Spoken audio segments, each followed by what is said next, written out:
Gavin Newsom visited Trump begging for money for California, and Trump's still holding out for his aid, even though he turned on the water. We're waiting on California to allow in-person voting or enforce in-person voting instead of their massive problem with voting as there is. Welcome to the Doug TenNapel channel. Gavin Newsom, central casting for the Antichrist on CNN. You previously mentioned the timeline for rebuilding would be 6 to 9 months.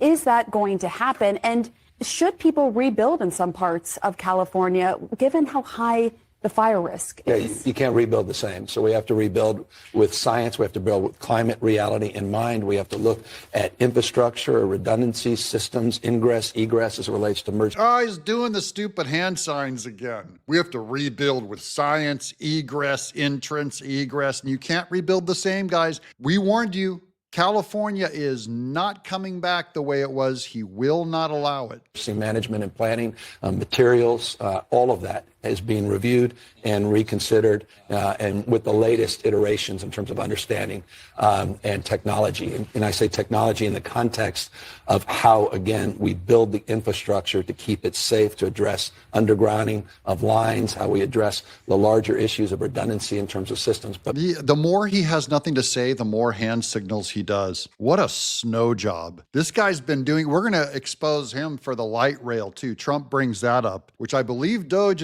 needs to investigate. More important than anything else is the need to get the debris removed. 30 days. No kidding, Gavin. Genius. We need to get the debris removed. To do the hazardous waste, we want to get 6 to 9 months, the rest of the debris done. Concurrently, people are getting permits. So this is all happening, rolling together, and we want to see construction very shortly. And in the next few years, we want to see hundreds, thousands of homes rebuilt. But I think there's a big question about how do some Californians do that, right? You have State Farm announcing that it has an average 22% interim rate hike for homeowners. The fair insurance plan for the state is just bogged down right now. Your dad, I believe, is on that plan, if I recall. Californians are saying they're not getting the help they need from FAIR. It's really confusing. Well, FAIR's not a state plan. It's not a taxpayer-funded plan. It's a syndicate pool run by the insurance market itself. And it's the insurer of last resort. And it's existed back to Ronald Reagan in 1968. As it relates to that plan and their exposure, they have reinsurance, a significant amount of reinsurance.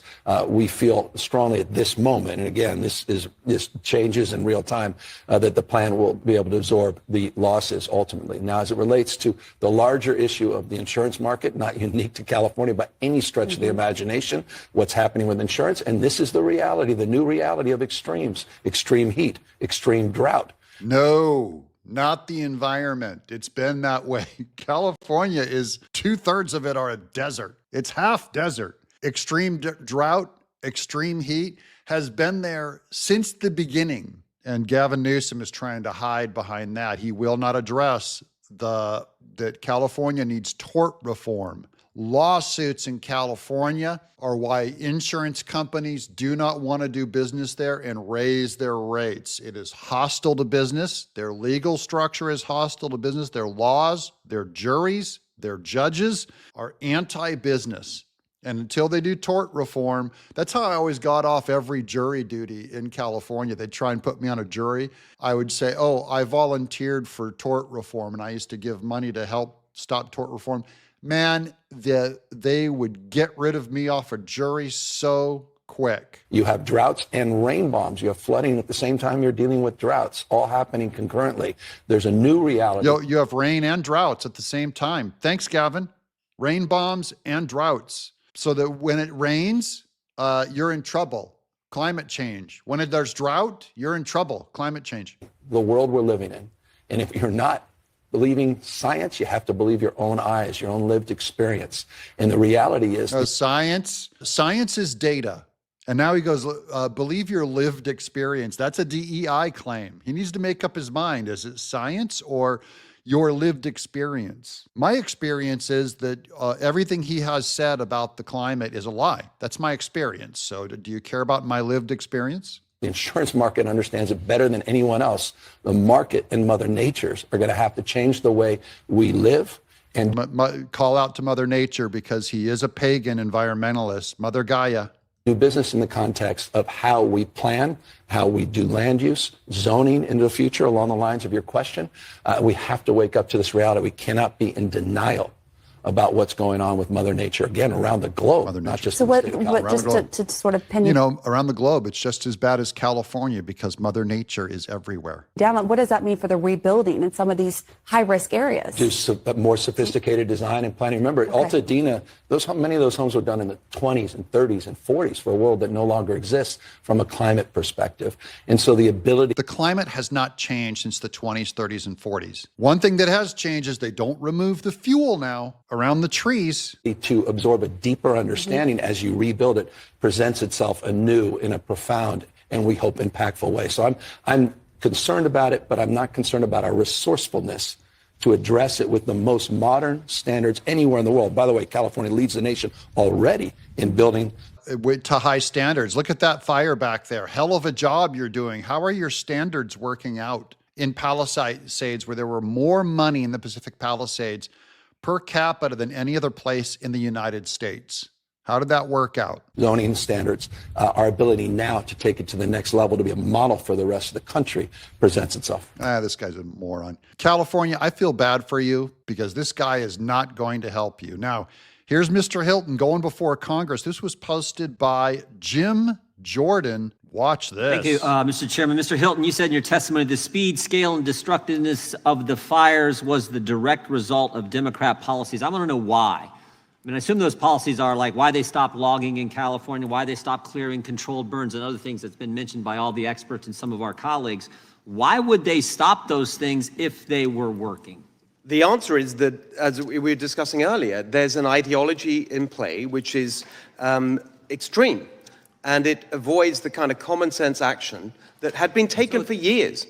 And that's what is at the heart of the fuel load. That is the key concept here. Of course, it's true that there are winds, but it's not true to say that these Santa Ana winds were unprecedented. They were the highest in 14 years, but not unprecedented. They go all the way back. Santa Ana is not some new thing that just happened under global warming. As you said, there was extreme winds back in 2014. And Mr. Hilton here is bringing up the only thing that Gavin Newsom will not address, which is global climate change. Global climate change is just a word. It's an ideology. And he's using actual science. Remember, Gavin Newsom said he wanted to look at the science. Well, this guy brings up the fuel load. Is that science? Is it science that fires burn fuel? That's science. When we hear about Los Angeles, of course I agree about the points that were made in relation to the fire chief. But there is an important, if we could use take one letter from the acronym DEI and just take the I and start a different word with it, incompetence. Because you did see a total lack of coordination between the city firefighting force and the county and other leadership. You saw a massive delay in getting equipment to that first fire, which could have made a big difference in containing it. 44 minutes before anyone was there. You had the warnings of this disaster on January the 2nd of severe winds, on January the 3rd, life-threatening winds. On January the 4th, the mayor leaves the country.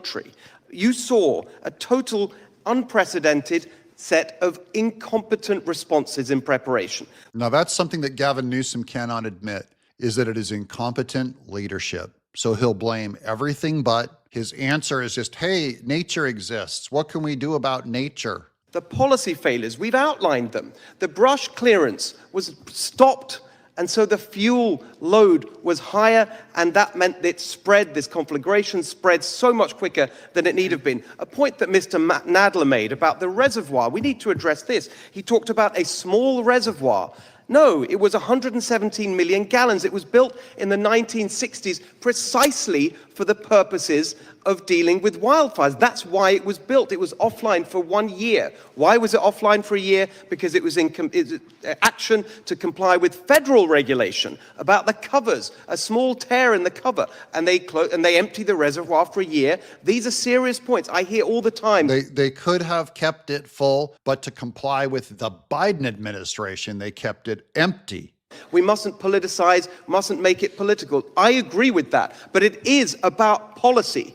It is about policy choices that were made that led up to the scale and severity and impact of that. On insurance as well, I hear this talk about Florida.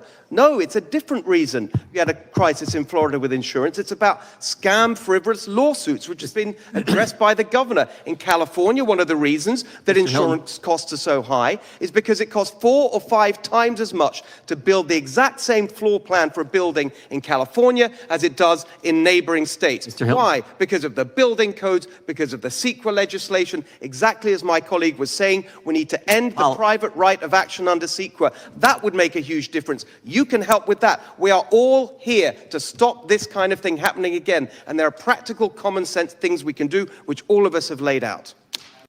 Pen down, mic drop, pen drop. Now he's speaking only facts. This is not a matter of opinion. These are all facts. Gavin Newsom won't repeat them because California is not going to be fixed underneath Democrats. They can't do it.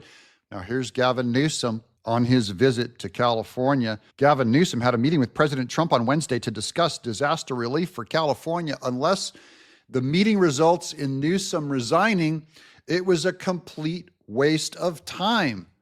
He's completely ruined California with his incompetence. He's unfixable and he must be replaced. Let's watch this. So here at the White House, just finished a meeting with President Trump, had a very successful day on Capitol Hill as well, meeting in a bipartisan manner with Republican Democratic leaders about disaster aid and disaster recovery for people. Look, there's Adam Schiff on the right. Everybody in California feeling better about him and leader. Good job picking him instead of Steve Garvey. He's burning your state to the ground, and these guys are not going to fix it. I guarantee it. Impacted by the fires in Southern California. I look forward to more productive meetings, and I look forward to the spirit that defined the meetings of this day. Yeah, more meetings and the spirit of the meetings and the spirit of collaboration and the spirit, more meetings, more hair gel. Spirit of collaboration, cooperation, the spirit that finds the best of American people.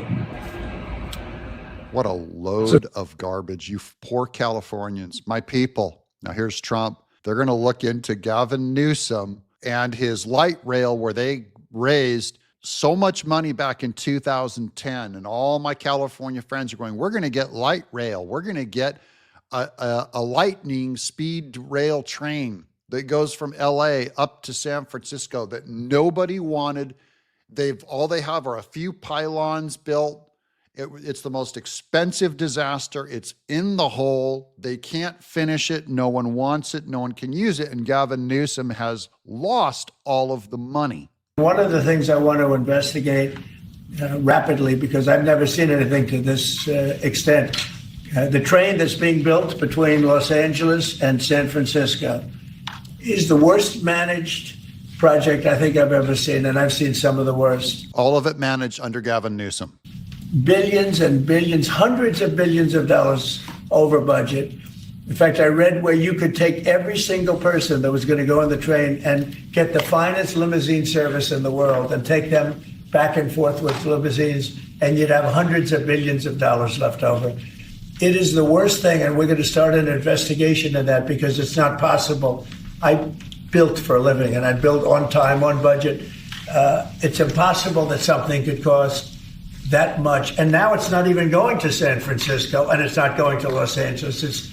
They made it much shorter. So now it's at little places way away from San Francisco and way away from Los Angeles. No, we're going to start a big investigation on that because I've never seen anything like it. Nobody has ever seen anything like it. The worst overruns that there have ever been in the history of our country. Okay, so one thing we know, Gavin Newsom is not going to fix it. Trump is going to investigate that train to nowhere. And hopefully we can still continue to recall Gavin Newsom. I'll keep you guys posted on anything new news affecting California. I'm Doug in exile. Does Gavin Newsom get recalled? Let me know in the comments below.